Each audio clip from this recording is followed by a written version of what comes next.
Senario untuk cerita pagi Selangor itu dia sihat sepanjang hayat sehinggalah kita ke hujung nyawa kita. Sihat bukan saja sihat kesihatan tubuh badan tapi mental juga sihat. Supaya Membuat kita boleh yang betul dalam hidup. Supaya kita boleh berfikir dengan jelas. Too good to be true tu itu memang something wrong somewhere. Cakap ini kita nak cerita mengenai skim kutu ni. Ini pun satu masalah dunia ni, Ridwan. Skim kutu telajak kaya sahih atau auta? Ini kita nak berbicara bersama dengan tetamu kita di studio.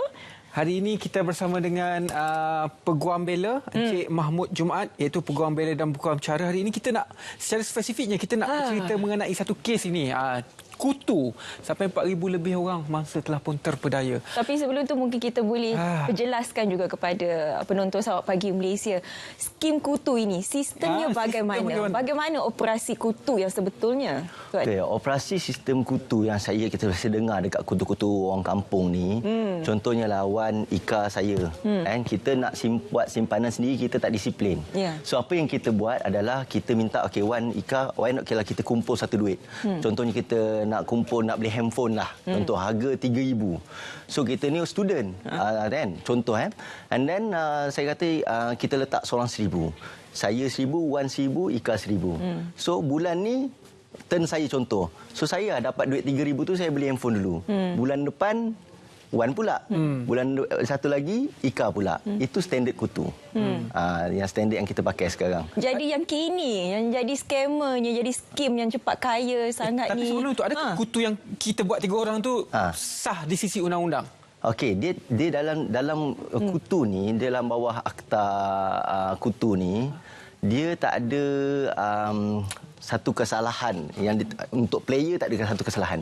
Yang jadi kesalahan adalah orang yang buat perniagaan kutu ni, syarikat ni, dia contohnya ada ibu kutu yang mengawal kutu ni. Itu kesalahan. Itu yang jadi kes sekarang ni. Kalau sekadar kutu yang macam tadi yang diperjelaskan, itu sikit-sikit tak apalah kan. Sebab itu bukan satu perniagaan. Betul. Tidak ada apa-apa transaction, jual beli barangnya tak ada, produk tak ada, servis punya tak ada. Okey, tapi yang menjadi masalah sekarang ni sehingga 4,000 lebih yang kena. Ini apa cerita pula ni tuan? Ini lain macam dia punya skim ni. Takut dah. Okey, kenapa dia sampai 4,000 orang kena jadi mangsa sekarang ni? Okey, dia macam ni. Sistem dia sebenarnya, projek ni dia dah buat daripada tahun 2015 sampai tahun 2021 ni. Projek tu dia buat dalam keadaan kutu biasa. Kalau ada pun mungkin dia ambil sikit tak banyak. Dan dia yang menjalankan ni ibu kutu ni. Okey. So yang masuk daripada tahun 2015 sampai tahun 2021 ni memang dah tak ada isu. Yang jadi isu bermula bila dah sampai tahun 2021, ada diorang buat satu program dia panggil kutu ekstra. Kutu telajak kaya, kutu macam-macam nama ada letak. So, bila contohnya kita tadi ada 3 orang, ada 3,000. Tapi ini special sikit. 3,000 termasuk ekstra. 3,600 contoh. Okey, 600 tu kita punya ekstra. Tapi kita pelik. Mud, macam mana 600 ni datang? Sebab contoh dia kata, ni kutu ganti. Contohnya lah kita dah main nikah dengan Wan, sekali tiba-tiba Wan bulan yang kedua tu Wan sangkut. Orang kata tak boleh jalan Mahmud, saya tak boleh proceed lah. So Wan bagi tahu kat saya yang ikut perjanjian kita 2,000 tu kan Wan dah masuk 1,000 dah 2 bulan, dah 2,000 tu burn. 2,000 tu lah kononnya digunakan sebagai ekstra tu. Itu yang diwawarkan, yang dikatakan, dicanangkan kepada semua admin-admin. Dalam projek ni pula dia ada admin dia. Admin ni pula dia ada pangkat dia. Ada admin ikan bilis. Ada admin jerung. Admin ikan bilis ni pula, diorang punya tugas kalau contohnya dia bawa player-player ni, dia akan dapat komisen. Kalau ikan bilis ni mungkin dapatlah 10%, berapa ibu. Tetapi kalau admin jerung ni, dia boleh dapat 1+1. Contohnya, you bawa 1 juta, you dapat 1 juta. Komisen. Sebab tu ramai admin ni dia bersungguh-sungguh. Dan dia pun mencari semua player-player. Player-player ni pula, diorang ada dia punya ekstra. You masuk 30,000, you masuk 10,000, 10,000, 10,000, 3 bulan, you akan dapat 36,000 contoh. 6,000 tu ekstra. So inilah di mana jadi satu isu, mana admin player pun dapat duit ekstra. Admin dapat commission, player dapat ekstra, ibu kutu pun dapat dia punya bahagian, dan dia punya pekerja-pekerja pun ada gaji. Yang saya dengar ada gaji sampai untuk dia punya accountant ada gaji sampai 1,000 lebih. So mana datangnya duit-duit ni? So inilah di mana isu akhirnya bila di hujung program yang baru-baru ni viral sebab apa duit itu tidak cukup untuk tampung kes yang sedang tampung kos-kos yang sebelum-sebelum ni orang dapat. So dia cari mangsa-mangsa seterusnya untuk menjadi kambing hitam untuk bayar kos-kos atau jadi roll duit tu. Jadi maksud kesalahan dia boleh bercantum dengan kesalahan MLM juga. Dia buat program tu macam MLM tapi tak ada produk. Dia tak ada produk. Hanya menggunakan duit. Hanya menggunakan. Tapi dia janji dengan semua orang, janji dengan admin semua. Okey, ini adalah kutu ganti. Orang sebelum ni gagal untuk nak buat bayaran, that's why kita ada ekstra. Ekstra ni lah kita bayar semua. Tapi padahal dia punya cerita yang sebenarnya bukan ada kutu ganti je. Ini adalah duit yang dibuat secara buka lubang tutup lubang. Ni panggil rolling money. Ya, dia rolling. Okey, fast forward. 4,500 orang telah pun melaporkan mereka tertipu. Sekarang jalan penyelesaian kepada mangsa-mangsa ini bagaimana? So kerana itulah bila saya lihat sebab yang jadi mangsa keadaan ni adalah player-player yang di hujung.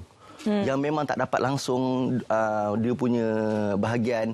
So dan yang player-player ni pula ramai. Duit yang ni adalah duit semua player. Dan admin ni pula setiap admin dia orang ada dia punya player-player dia orang sendiri. So duit ni dah scattered tau. Dia dah berpecah, dah dibuka lubang tutup lubang, buka lubang tutup lubang. So cara yang terbaik yang saya lihat adalah untuk semua admin-admin, semua ibu kutu ni dan semua player-player yang dapat hasil daripada bagi saya yang sumber yang tidak sah ni letak kumpul dekat satu akaun dan bayar balik semua player-player mereka punya wang yang telah dilaburkan dalam projek skim pelaburan kutu ni. Dari segi undang-undang kita boleh mendakwa ke mereka sebab kita bagi duit bukan je dipaksa. Betul. Rela. Bagaimana? So saya lihat dia ada beberapa elemen jenayah yang saya lihat yang boleh dikenakan ketuduhan kepada mereka. Yang saya lihat ada 3. Okey, pertama penipuan di bawah Seksyen 420 Kanun Kesiasaan. Yang mana jelas-jelas mereka mengatakan bahawa ini adalah kutu. Hal ini bukanlah kutu. Bagi saya ini lebih pada pelaburan yang tidak sah. Yang kedua adalah berkenaan dengan pecah amanah. Dan duit tu yang telah contohnya lah saya adalah ibu kutu. Tugas saya adalah untuk membayar kepada player-player dalam antara mereka saja. Tapi ibu kutu tersebut telah menggunakan duit itu untuk tujuan peribadi dan juga ataupun menggunakan duit tersebut untuk tutup lubang untuk grup yang lain. Bagi itu ada satu pecah amanah. Yang ketiga, ini yang sekiranya kedua-dua ini mempunyai satu elemen untuk menuduh tu adalah susah, sukar. Apa yang mereka akan buat adalah pihak pendakwaan mungkin boleh menuduh mereka di bawah Seksyen 137 Akta Perkhidmatan Kewangan kerana illegal deposit taking. Mereka tiada lesen tapi mereka mengambil wang daripada orang ramai tanpa punya lesen yang sah. Kalau ia berbentuk MLM bertingkat, jadi siapa yang harus disalahkan dalam situasi ini? Bagi saya kena tengok apa pertuduhan yang akan dikenakan. Kerana mereka setiap jenayah tu dia ada elemen yang boleh dikenakan pertuduhan. Tapi kalau contohnya lah bawah Seksyen 137 tu illegal deposit taking, pihak admin dan juga pihak ibu kutu boleh dikenakan tindakan. Tapi dari segi penipuan kita kena buktikan bahawa wujudnya pengetahuan daripada pihak admin bahawa mereka tahu ini adalah satu penipuan. Kerana apa? Saya terus terang saya dah jumpa kebanyakan admin-admin yang dalam kes ni ada 100 lebih. Saya dah buat Zoom dengan mereka semua. Dan ada juga pengakuan daripada ibu kutu itu sendiri. Dia mengatakan bahawa admin-admin ni tidak tahu pun sebenarnya ini adalah satu money game. Saya tengok video itu. Semua orang kata tak tahu. Dia kata, oh ya ke? Tak tahu pun. Ni memang kutu biasa je. Ya, Ridwan. Begitu. Jadi macam mana kita nak bagi pertuduhan kepada mereka ni? Betul. Kalau macam saya kata tadi, dalam ramai-ramai 100 lebih admin ni bukan semua tak ada pengetahuan. Ada yang ada pengetahuan. Dan saya pada jumpa dengan mereka dan mereka pun ada yang mereka tahu pada asalnya ini bukanlah satu skim kutu yang normal, yang sah. Sebab apa? Bagi saya waktu awal-awal tu mana logik? You masuk kutu, you masuk 30,000, you dapat 36,000 balik sebagai pulangan. 6,000 tu datang dari mana? Macam ni you boleh pastikan bahawa ada pihak yang akan tarik diri. Macam ni you boleh yakin bahawa adanya kutu ganti ni. Dari situ ada satu was-was. Tapi saya lihat ada juga perbualan antara ibu kutu dan juga MMA ni yang dengan jelas mengatakan bahawa ini bukan rolling money, ini bukan money game, ini adalah satu skim kutu ganti yang memang boleh dibuktikan. Tapi bila saya lihat tu, mungkinlah mereka malah nak question lebih, diorang pun jalankan. Tapi akhirnya, Ika, itulah realitinya. Soalnya dia macam scam dah jugalah. Dan cerita-cerita sebegini scam. Dan soalan-soalan yang paling famous, kalau dah ada mangsa sampai 4,500 orang ni, duit saya dapat balik ke tak? Itu yang mangsa nak tahu sebenarnya. Betul. Dalam kes ini macam mana? Dalam kes kutu ni, scam tu confirm tak dapat lah. Saya begini, sebab dalam banyak-banyak kes scam, saya boleh kata 10% je boleh dapat duit balik. Tetapi dalam kes ni, saya lihat macam menarik. Kerana apa? Ibu kutu, admin, mereka semua ingin pada waktu kini mereka semua ingin membantu untuk memulangkan balik. Mereka beri kerjasama. So bagi saya dalam keadaan macam ni, sekiranya ada pihak-pihak mereka ni ingin beri kerjasama, kita bagi peluang itu. Kerana apa? Kalau kita at the end of the day kita nak duit kita balik.